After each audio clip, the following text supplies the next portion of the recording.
Hello my lovely viewers, welcome to my channel J and Sardi blog. তো এই ভিডিওটা আমি বানিয়েছিলাম সেই আজকে থেকে 2-3 সপ্তাহ আগে। আর আমি এত অলস তো আমার দ্বারা মানে এত মানে স্পন্টেনিয়াসলি কাজ করা বা আমি কাজ এত পেন্ডিং রাখি, যে কাজটা না করলে নাই হবে সে কাজটা আমি করি। বাট একদম যে কাজটা আমার এখন না করলেও চলবে সে কাজটা আমার করি, মানে সে কাজটা আমি এত পেন্ডিং রাখি। তো যাই হোক, সেটা ছিল একদিন বলছিলাম রবিবারে আমরা যখন থেকেছিলাম, তো ওই দিন যখন একটু বেশি মাছ এনেছিলাম, তো সেই মাছ থেকে যে আমার বোন করেছিল মাছ দিয়ে টক, যেটা আমুচ্চা বলি, আর সাথে মাছ দিয়ে করা হয়েছিল 2টা মাছের ভাজা। এখানে আমি আমার বোনের জন্য মাছ ভেজে নিচ্ছি, আর সাথে আর 2টা মাছ দিয়ে আমি আমার জন্য তরকারি বানিয়েছিলাম, সেটা শুধু আমার জন্য ছিল। আর বোনের জন্য 2টা পিস দিয়ে বানিয়েছিল বোনের যে মাছের টক।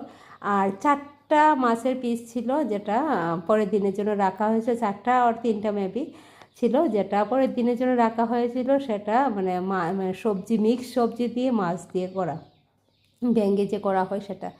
তো এখানে আমি আমার অনেক দিন ধরে ডাঁটা দিয়ে আলু দিয়ে মাছ দিয়ে ঝোল খেতে ইচ্ছা হয়েছিল। আমি বোনকে বলছিলাম, বাজারে যখন গিয়েছিল বলছিলাম যে মোটা ডাঁটাটি যদি পাই তাহলে কিনে নিয়ে আসতে। তো সেভাবেই কিনে নিয়ে আসলো।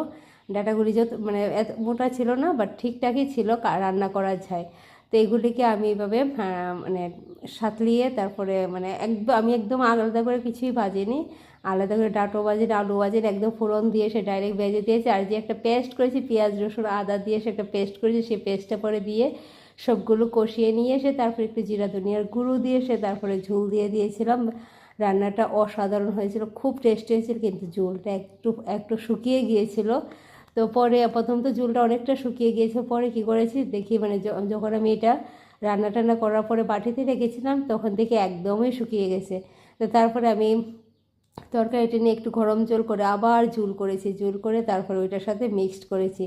তো এইভাবে আমি তরকারিটা রান্না করলাম। আর তোমরা কারা কি এইভাবে মানে কারা এভাবে রান্না করে খাও আমাকে জানিও প্লিজ। আর কেমন করে রান্না করে খেতে কেমন লাগে ওইটাও জানিও। আমার তো খুব ভালো লাগে এভাবে রান্না করে খেতে, একঘেয়ে বেশি মাছের ঝোল আলু দিয়ে সে খেতে ভালো লাগে না, একটু আলাদা করে খেতে সবারই ভালো লাগে।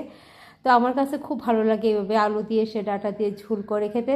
তো এইভাবে দেখো আমার ঝোলটা প্রথম একদম শুকিয়ে গিয়েছিল। তো পরে আমি কী করেছিলাম, যেটা আমি একটু গরম জল দিয়ে অ্যাড করেছিলাম, মানে গরম জল দিয়ে আবার ঝোলটাকে একটু গরম করেছি, মানে পুরো তরকারিটি গরম করেছে একটু লবণ দিয়ে গরম জল দিয়ে।